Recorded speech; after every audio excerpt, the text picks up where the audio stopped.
नमस्कार मंडळी. तर आता आपल्या घरी लग्न आहे ना, तर आज नवरीबाई येणार होत्या. तर इथं डेकोरेशन करायचं होतं ना, तर आम्ही सगळेजण एकत्र आलेलो होतो. तर सगळ्यात आधी चहा वगैरे झाला सगळ्यांचा आणि त्यानंतर आम्हाला सगळ्यांना डेकोरेशन करायचं होतं. तर इथे बघा डेकोरेशनचं तयारी चालू झालेली होती सगळ्यांची लगबग. तर आधी सगळ्यात आधी बॉर्डर वगैरे काढून घेतली आणि त्याच्यानंतर फुलांची रांगोळी काढायची होती इथे. दीदी तिथनं निम्यापर्यंत पूर्ण करते. पलीकडे जा कविता. हिने धबाडी धबाडी घातली मी पिशवी घेतली बघू.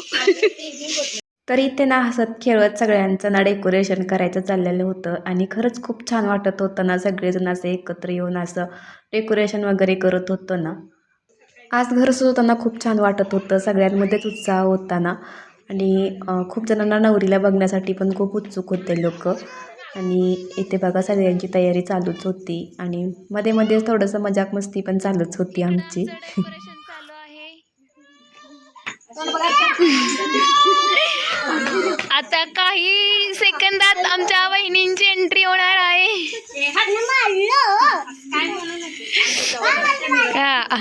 आता तुमची जाऊबाई येणार आहे.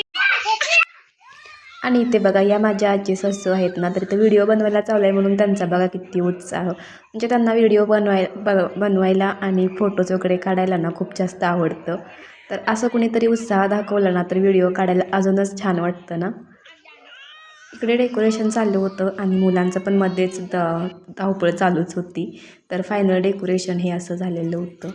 अजून पुढचं राहिलंच होतं घरामधलं, तर बाहेरचं हे असंच झालेलं होतं डेकोरेशन. आणि आता पूर्ण डेकोरेशन झालेलं होतं. तर हे असं पूर्ण डेकोरेशन झालेलं होतं. तर मला हे डेकोरेशन खूप छान आवडलं. तर तुम्हाला हे आवडलं असेल तर नक्की कमेंट करून सांगा.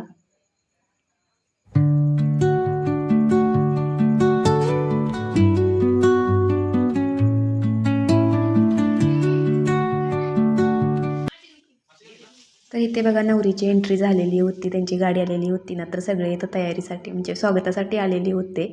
तर सगळ्यात आधी ना नवरीचे सासूबाई ज्या आहेत ना, त्यांनी ना इथं नवरीवरती तुकडा वगैरे ओवाळून टाकायसाठी आलेल्या होत्या ना त्या.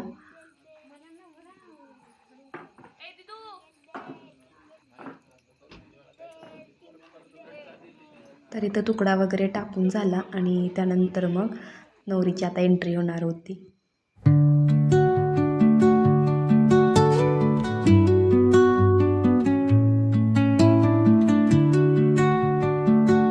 नवरीबाईंचं उंबऱ्यापाशी ना औक्षण करायचं होतं ना, तर या माझ्या आजी सासू आहेत ना, तर त्यांनी सगळ्यात पहिल्यांदा नवरीचं औक्षण करून घेतलं आणि त्यानंतर मग बाकी सगळ्यांनी नवरीचं औक्षण करून घेतलं. आज नवरीबाई घरात आल्या ना, तर खरंच खूप छान वाटत होतं. घरामध्ये एक नवीन मेंबर वाढला ना आणि असं होतं की आलेला माणूस खपतो पण गेलेला नाही असंच ना. आता लग्न वगैरे झालं, सगळे आपापल्या घरी गेली की पुन्हा पुन्हा घरामध्ये असं बोर व्हायला लागेल ना, तर असं वाटत होतं की हे क्षण कधीच संपू नये. त्यानंतर सगळ्यांचे फोटोशूट वगैरे करून झाले आणि त्यानंतर नवरीची घरामध्ये एंट्री होती. तर यानंतर नवरी घरामध्ये आली आणि त्यानंतर देवाला नमस्कार करून घेतला, देवाची पूजा करून घेतली. तर असा होता माझा आजचा छोटासा व्हिडिओ. आवडला असेल तर व्हिडिओला लाईक करा, शेअर करा आणि त्याचबरोबर आपल्या चॅनलला सबस्क्राईब करा. भेटूया पुढच्या अशाच नवीन व्हिडिओमध्ये. तोपर्यंत सर्वांना बाय.